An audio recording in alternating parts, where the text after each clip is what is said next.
Good evening, everyone. Welcome to Tuesday 10 with CadChica Sports. I am your host, Sunny Cadwallader, also known as CadChica. Tuesday 10 is a quick 10-minute chat with leaders and up-and-comers in the world of sports, from media broadcasting, business marketing, social media, and more. Today, my guest hails from the world of media broadcasting, but media broadcasting with a little bit of a twist. He's not in necessarily media broadcasting, but he reports on it, and boy, oh boy, do we have a lot to talk about today. Please welcome in my guest, Ken Fang. Hey, Ken. Sunny, nice to be with you, and thank you very much for having me on. Hold on just a minute. I've got to give you the treatment. Oh, thanks. I had to do that for you, Ken. I mean, we've been communicating back and forth on Twitter for a couple of years now. After I begged you to finally follow me, And I thought I had been following you, but I just want to have a little caveat. I thought I was following you, to be honest with you, because we've been talking so much together. So that's what they all say. That's what they all say, Ken. Well, before we get into, we've got so much. Like I said, we've got so much to talk about. Why don't you tell everybody a little bit of your background? Well, started in doing radio, as a matter of fact. That was my major, journalism at the University of Rhode Island. Worked in radio from 1986 until about 2004, when I was unceremoniously let go by a company called Clear Channel. I'm not bitter about that. So in between when I was let go and the time I started my blog in 2007, one thing that radio people and broadcasters like to do is follow the industry, and we're all geeks and we all read up on the trades, whether it was at the time radio and records or finding what we could do and reading all the media columns. I was mostly in news, never in sports, to be honest with you, but I love sports, and that's my first love. So finally, eventually, I just decided that I was going to start my own blog. I originally didn't know what it was going to be about, but then began following the media, and then in May 2nd, 2007, I began my blog in earnest, and it's been going ever since. And then last year, Awful Announcing asked me to join them, so I've been writing for both my own site and Awful Announcing, and it's been a lot of fun. Well, you not only do you have your own blog working with Awful Announcing, you have a podcast, so you're pretty well connected in the sports media industry. I'm curious, how has social media played a part in doing what you do?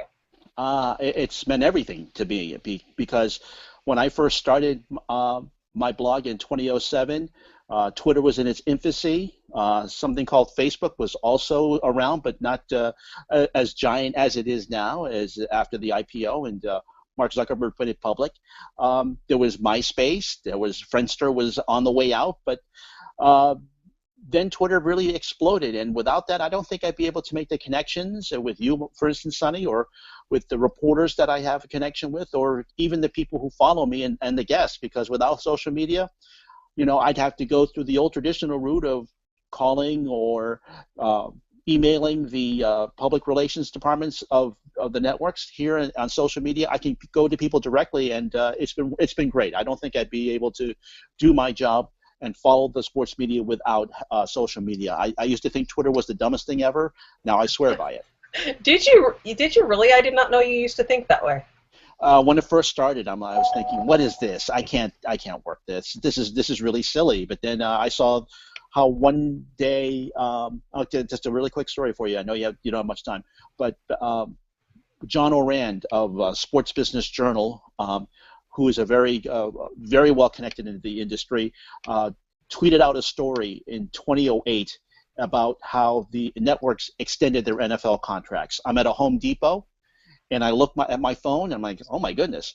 I raced back to my house and put it up on my site immediately at that point. I said, hey, John, is it okay if I link to your story? He said, sure, go right ahead.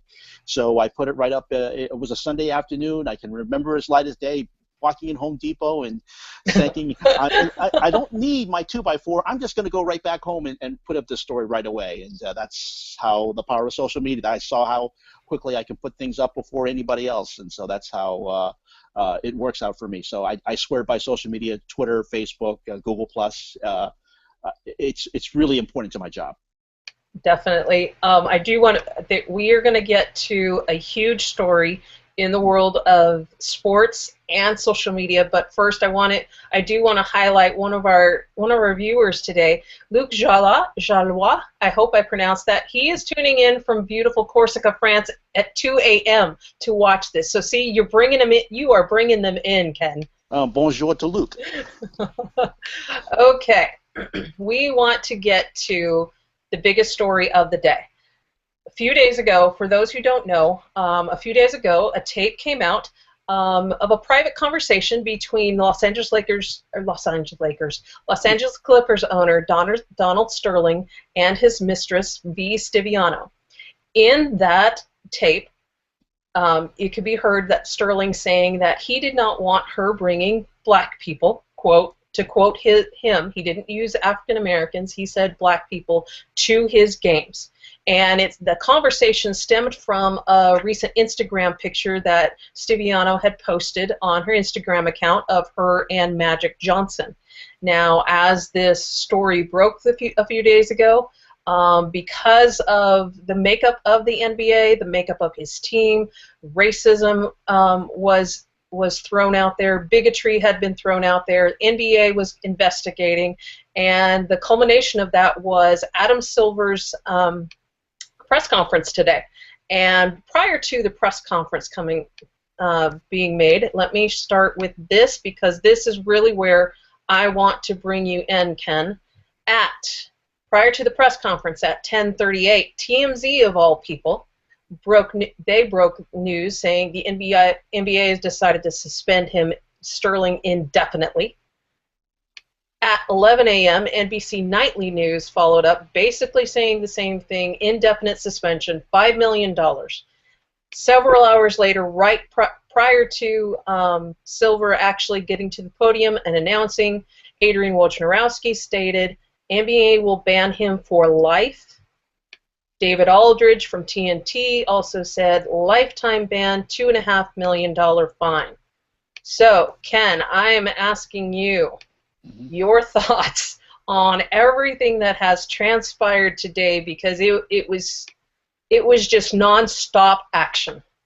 It was really crazy, to be honest with you. I mean, I was out a little bit, but was, again, following my phone and walking through the supermarket, checking the latest tweets, and saw the NBC Nightly News tweet about which was erroneous, of course, the $5 million fine. It was eventually $2.5 million under the NBA bylaws. Adam Silver cannot fine anybody more, the owners, more than that. But it was really interesting to see how a story like that transpires, and we see it all the time, especially on social media. Tweets come out originally that are erroneous because they're trying to get out the information, and the source may have it wrong.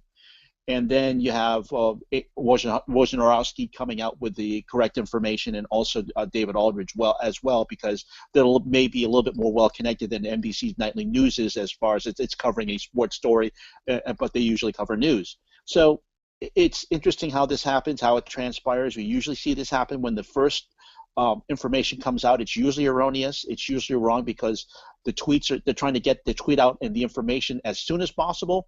But then you have the people who are a little bit well connected, like an Aldridge, like a Wojnarowski, who are coming out and then are able to use their sources and say, okay, this is the correct information.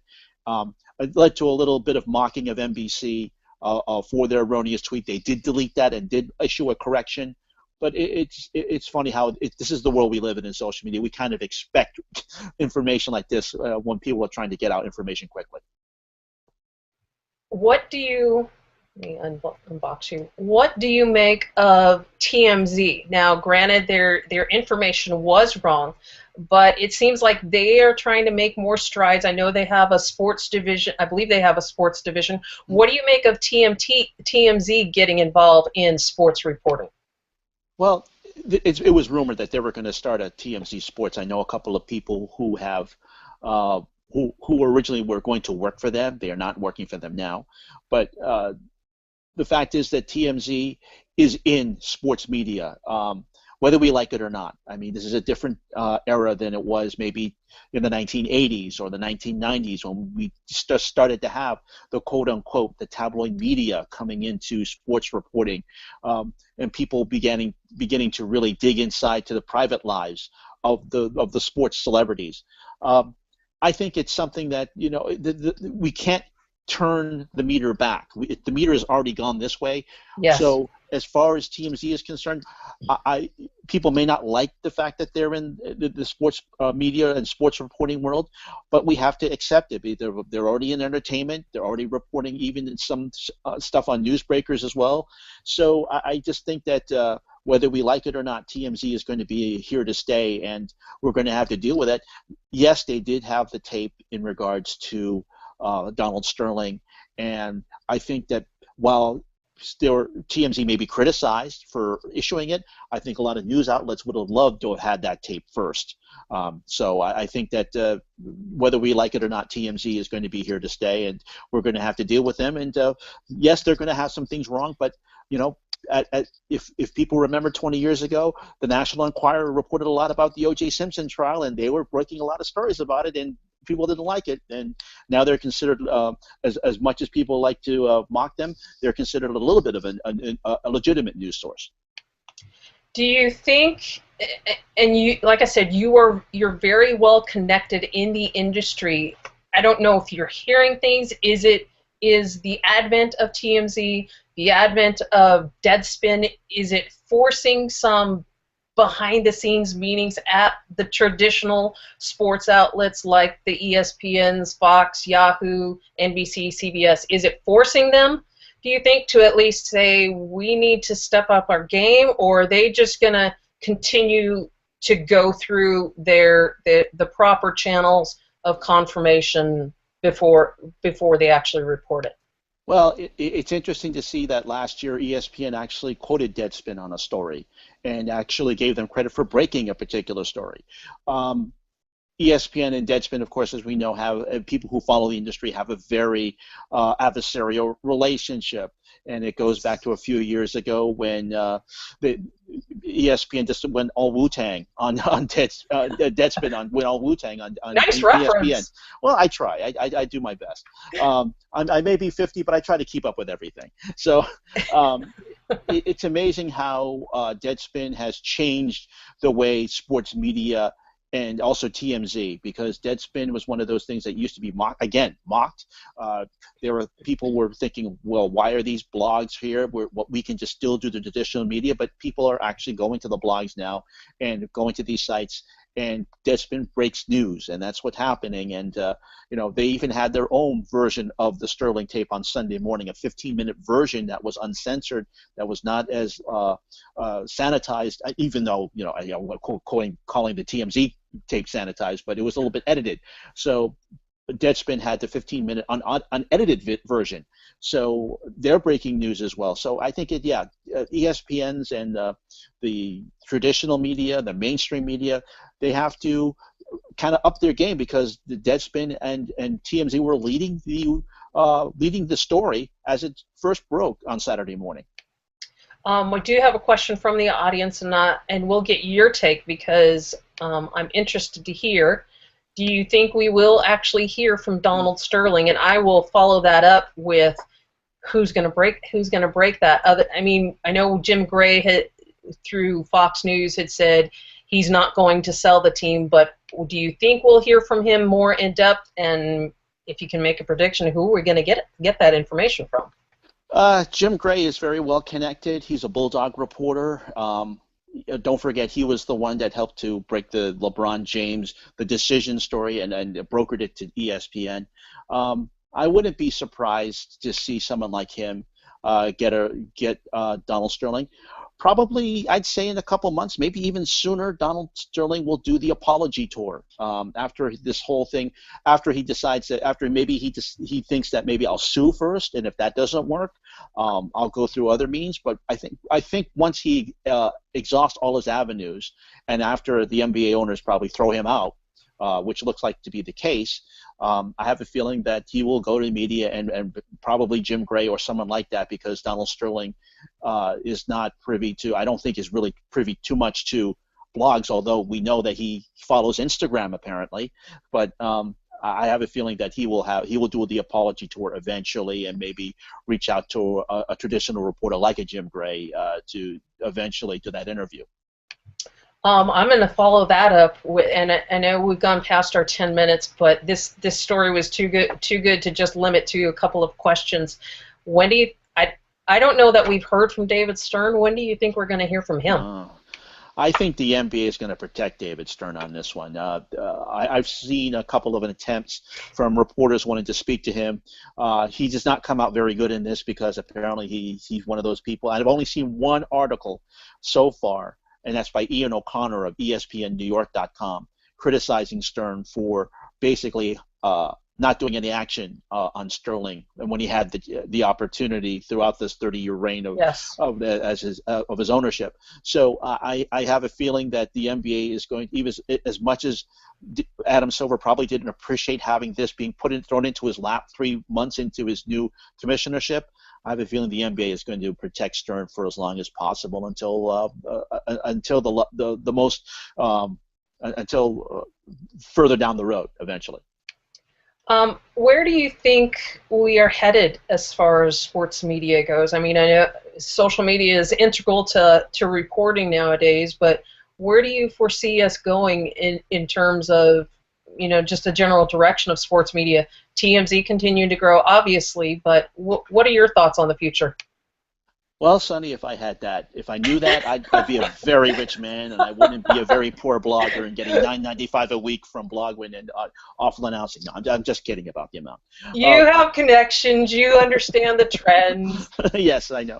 I see further a melding of social media and the use of social media in reporting, because that's what we've seen that already. I mean, I've seen Richard Deitch use it, Sports Illustrated to use it.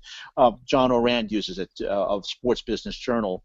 Of course, I've had to use it as well. And I have no qualms about using it as long as the information is correct and I can confirm it.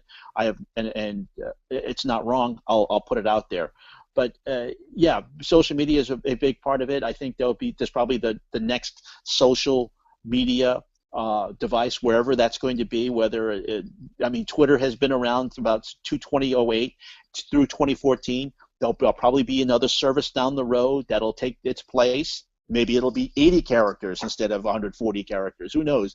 Google Plus. Google Plus. See, you can do live stuff. Breaking news. Yes. So whatever that's going to be, I think that it's going to take a hold, and journalism is going to have to adjust, and sports media is going to have to adjust, because it's right now kind of a little bit of a wild west mentality, but at the same time, people will find a way to use the medium and eventually report out their information. I'm going to bring in one more comment, just because it's going to be I promise it will be my last question for you, Ken. No problem.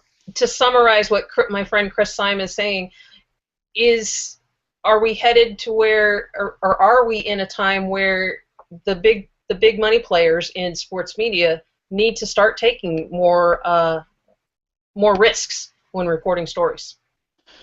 I don't think that's the story I was referring to earlier when ESPN was quoting Deadspin on the Manti Te'o story. Chris, very good question. I don't think ESPN would break a story without validating its sources. I think because they have too many checks and balances, and I think that they don't want to risk a lawsuit, especially if it's wrong, and especially they don't want to get hit with a libel suit. So I think that they will still continue to report stories. They'll take a few risks. They almost got caught with their quote unquote pants down in a story about Syracuse and Jim Boeheim and his assistant Bernie Fine. There was really a lot of bad reporting in that one, but eventually they had to take it back in a sense. I think that eventually that ESPN is learning as they go. I don't think they would ever report a story without validating their sources, especially a big story, and especially something like this, because for the longest time they kept saying, and NBC News and all the major traditional outlets were saying, the tape of the Sterling tape, we have not validated it was him. We have not confirmed it's Sterling until Adam Silver came out today and said that is indeed Sterling. So I think they're going to be cautious. They're going to continue to be that way, and I think they really should, because in a sense they don't want to risk losing the credibility with the audience. Well, that was my last question, Ken. So thank you so You much sure? for. Yes, we could probably go on for a couple hours just talking sports media. Maybe even the first hour just on how this whole Donald Sterling Hmm. story has been reported. But I'm gonna cut it short now. Thank you Okay. so much for joining me. I do appreciate it. I'm glad we were finally able to quote unquote meet in real life via Google Plus Hangout. So thank you for doing the show tonight. I thank you, Sonny, for asking. And anytime you want to have me on, I'd be more than happy to. This has been a lot of fun, and I appreciate the people coming on and asking questions from France and all over. Well, why don't you let everybody know how they can connect with you, the websites, through social media. Let everybody know how they can get in touch with you.